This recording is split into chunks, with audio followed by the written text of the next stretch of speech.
नमस्कार, मैं प्रभात प्रियदर्शी। आप सभी का मेरे YouTube चैनल प्रियदर्शी ISPC में स्वागत है। आज मैं फिर आप सभी के लिए जनरल साइंस का 5 क्वेश्चन लेकर के आया हूँ।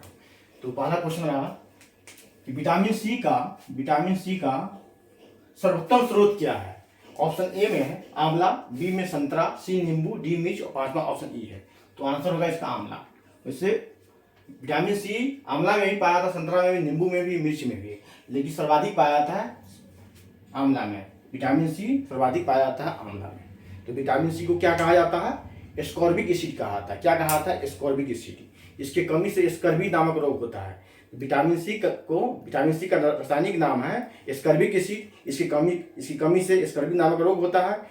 विटामिन सी से घाव जल्दी भरता है, घाव भरने में सहायक होता है। विटामिन सी जल में घुलनशील होता है। दो विटामिन घुलनशीलता के आधार पर 2 तरह के विटामिन होते हैं, जल में घुलनशील विटामिन और वसा में घुलनशील विटामिन। तो विटामिन बी और सी जो होता है जल में घुलनशील होता है। तो विटामिन सी जो है, अभी यहाँ विटामिन सी की बात हो रही है, तो विटामिन सी क्या है? जल में घुलनशील है, वाटर सोल्युबल है, ठीक है। और चर्म रोग को ठीक करता है, घाव को जल्दी भरता है, ठीक है। और लौह अवशोषक होता है। क्या होता है? लौह अवशोषक होता है। लौह अवशोषक होता है, ये होता है लौह अवशोषक। लौह अवशोषक होता है, शरीर में लौह अवशोषक होता है। क्या होता है? लौह अवशोषक, ठीक है। घाव भरने में सहायक होता है। घाव भरने में सहायक, ठीक है।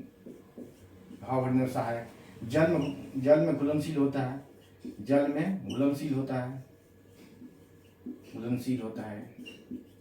जल में घुलनशील होता है, ठीक है। इसकी कमी से स्कर्वी नामक रोग होता है। कमी से क्या होता है? कमी से स्कर्वी।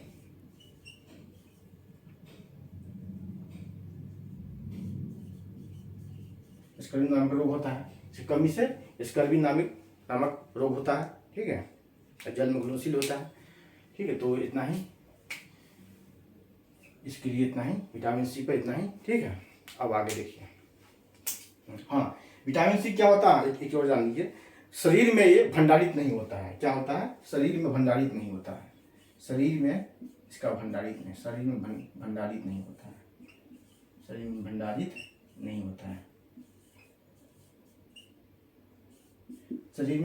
नहीं होता है, ठीक है। जितना जरूरत होता है शरीर को उतना यूज हो जाता है। बाद जो बचता है वो पेशाब के द्वारा, मूत्र के द्वारा वो बाहर निकल जाता है, ठीक है। तो ये विटामिन सी जो है शरीर में भंडारित नहीं होता है, ठीक। अब दूसरा क्वेश्चन देखते हैं। इंसुलिन क्या है? ठीक है, इंसुलिन क्या है? तो ये ऑप्शन में है कार्बोहाइड्रेट, बी में प्रोटीन, सी वसा और डी विटामिन और पांचवा ऑप्शन ई ऑप्शन है। तो इंसुलिन क्या है? इंसुलिन क्या है? प्रोटीन है, ठीक है। और ऑप्शन में अगर हार्मोन रहेगा तो वो भी सही होगा। इंसुलिन प्रोटीन भी है और हार्मोन भी है। क्या है? इंसुलिन प्रोटीन भी है और हार्मोन भी है।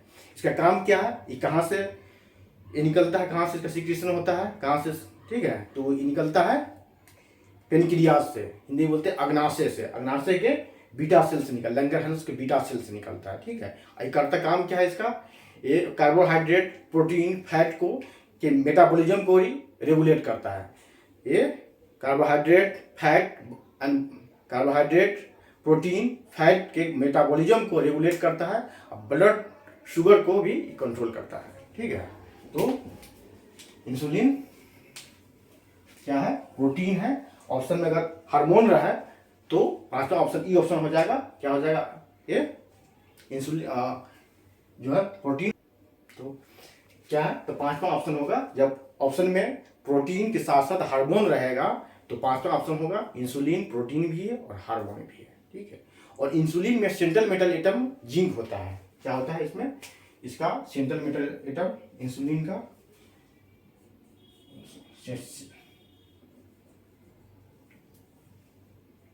सेंट्रल मेटल एटम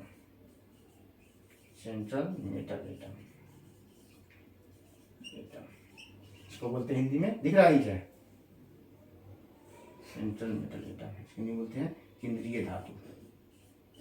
क्या बोलते हैं? केंद्रीय धातु।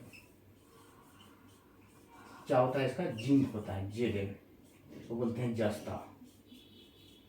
जस्ता। क्या होता है, नीचे दिख रहा है, जस्ता। ठीक है, तो इंसुलिन का सेंट्रल मेटल एटम क्या होता है, जिंक होता है, जस्ता होता है। जिस तरह से हीमोग्लोबिन का सेंट्रल मेटल एटम होता है Fe, आयरन होता है।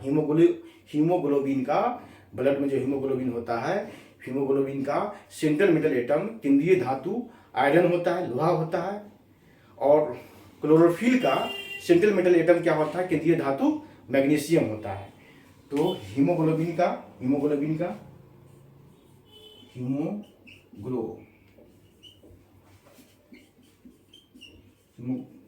का होता है Fe होता है। क्लोरोफिल का क्या होता है, क्लोरोफिल Mg होता है, मैग्नीशियम होता है।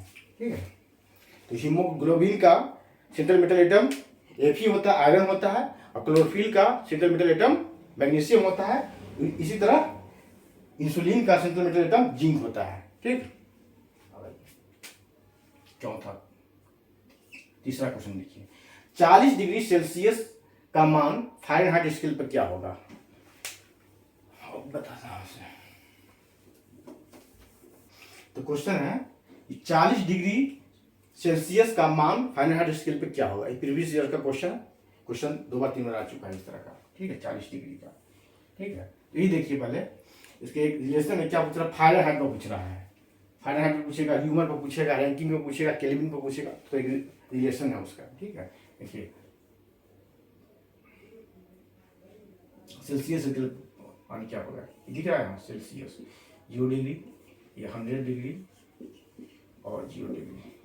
पूछ रहा है किस पर, फ़ारेन डिग्री पर, फ़ारेनहाइट पर।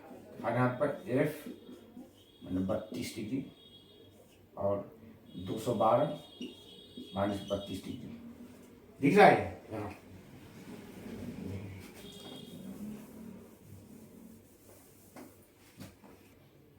एक रिलेशन है कि टेम्परेचर जब भी रहेगा इस तरह से, डिग्री को फ़ारेनहाइट में बदले, फ़ारेनहाइट को डिग्री में, सेल्सियस में बदले, या केल्विन में बदले, र्यूमन में बदले, रैंकिंग में बदले, तो उसका एक रिलेशन है। ये फ़ारेनहाइट सेल्सियस और फ़ारेनहाइट का रिलेशन है। ठीक है, सेल्सियस और फ़ारेनहाइट का रिलेशन है। ठीक है, तो ये कहलाता है क्या, इसका मेल्टिंग पॉइंट। क्या है, मेल्टिंग पॉइंट। मेल्टिंग पॉइंट, और ये क्या है, 100, इसका है बॉइलिंग पॉइंट। बॉइलिंग पॉइंट, ठीक है, बॉइलिंग पॉइंट। इसको कहते हैं गलनांक। गलनांक, इसको कहते हैं क्वाथनांक। ठीक है, क्वाथनांक। ठीक है, क्वाथनांक। अब देखिए एक और आएगा यहाँ C0 पर 100 डिग्री और 32 F माइनस 32 और ये आ जाएगा 180 आ जाएगा। ठीक है, यहाँ से भी कैंसिल हो सकता है, C5 आ जाएगा और F माइनस 32 ये आ जाएगा 9 आ जाएगा। जब C का वैल्यू रखेंगे यहाँ, ये कितना है 40 डिग्री, कितना 40 डिग्री, तो 45 F 9 तो कट जाएगा 8 से। ठीक है, 8 से कट जाएगा तो ये हो जाएगा 72 72 F माइनस 32 डिग्री, और तो F बराबर हो जाएगा कितना 104 डिग्री। ठीक, ये बराबर होगा 104 डिग्री है। तो ये आंसर हो जाएगा, यही रिलेशन है, अब देख लीजिए। ठीक है, इसमें केल्विन पर भी रहेगा, केल्विन रह सकता है, तो केल्विन के सभी के टेम्परेचर निकालने का ये रिलेशन है। ठीक है, तो इस पर मैंने निकाला है सेल्सियस पर और फ़ारेनहाइट पर, यही रिलेशन है। ठीक, आ जाएगा 104 डिग्री, फ़ारेनहाइट पर आ जाएगा 104 डिग्री। ठीक है, अब देखिए चौथा क्वेश्चन देखिए आप। तो चौथा क्वेश्चन रहा कि वनस्पति घी बनाने में प्रक्रिया अपनाई जाती है, कि वनस्पति घी बनाने में कौन सी प्रक्रिया अपनाई जाती है। यह है ऑक्सीकरण, इसको बोलते हैं ऑक्सीडेशन। बी है हाइड्रोजनीकरण, सी है जल अपघटन, और डी है ओजोन अपघटन, और ई ऑप्शन है। तो इसका आंसर हो जाएगा बी, हाइड्रोजनीकरण अभिक्रिया अपनाई जाती है वनस्पति घी बनाने में। कौन सी घी बनाने, वनस्पति घी बनाने। इसमें क्या क्या आता है, हाइड्रोजन को ऐड किया जाता है। क्या क्या आता है, हाइड्रोजन को ऐड किया जाता है। ठीक है, हाइड्रोजन को ऐड किया जाता है, हाइड्रोजन को जोड़ा जाता है वनस्पति घी बनाने में हाइड्रोजन को जोड़ा जाता है। देखा था हाइड्रोजनीकरण अभिक्रिया कराते हैं, इसी के द्वारा वनस्पति घी बनता है। ठीक है, ये क्या होता है? अनसेचुरेटेड होता है। ये क्या होता है? अनसेचुरेटेड होता है। इसको अनसेचुरेटेड होता है। क्या है? अनसेचुरेटेड होता है। क्या है? पादप वसा है। पादप वसा है। ठीक है, फैट्स को बोलते हैं फैट्स। ठीक है, ये क्या होता है? अनसेचुरेटेड होता है। अनसेचुरेटेड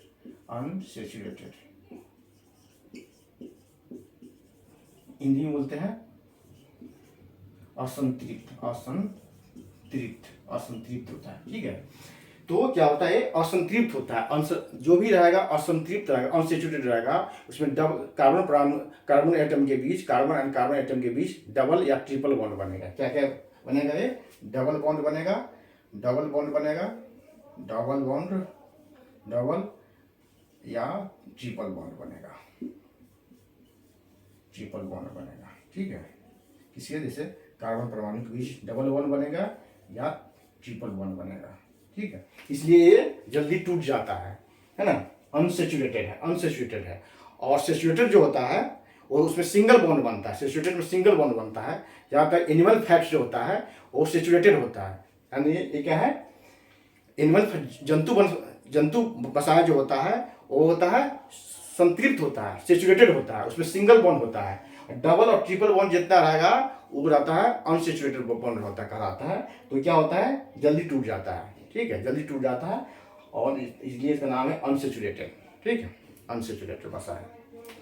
क्या होता है कि ये अनसेचुरेटेड वसा है। और जंतु वसा क्या होता है? सेचुरेटेड वसा जो होता है, संतृप्त वसा है। और जाड़े में क्या होता है? ठोस या अर्ध ठोस हुआ आता है। ठीक है, ठोस या अर्ध ठोस हुआ आता है। और ये पादप वसा है। क्या है? पादप वसा है, वनस्पति वसा है। ठीक है, यहाँ देखिए वनस्पति। 5वां क्वेश्चन देखिए, निम्न में से किस ईंधन का मान सर्वाधिक होता है? निम्न में से किस ईंधन का मान सर्वाधिक होता है? तो ऑप्शन में है ए चारकोल, बी प्राकृतिक गैस, और सी है हाइड्रोजन, और डी है गैसोलीन, 5वां ऑप्शन ई है। तो इसका आंसर होगा सी आंसर होगा। क्या होगा? हाइड्रोजन। हाइड्रोजन का मान सर्वाधिक होता है।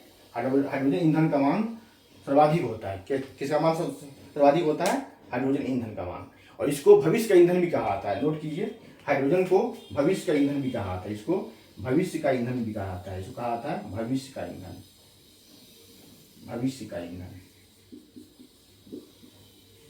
ठीक है, इसको फ्यूचर फ्यूल कहा था, भविष्य का ईंधन कहा था। इंडिया में भी मथुरा में इस पर प्लांट बैठाया गया है हाइड्रोजन ईंधन पे। ठीक है, आज इतना ही। फिर अगले वीडियो में आप लोग समक्ष उपस्थित होता हूँ। धन्यवाद। आप लाइक करें, सब्सक्राइब करें, शेयर करें।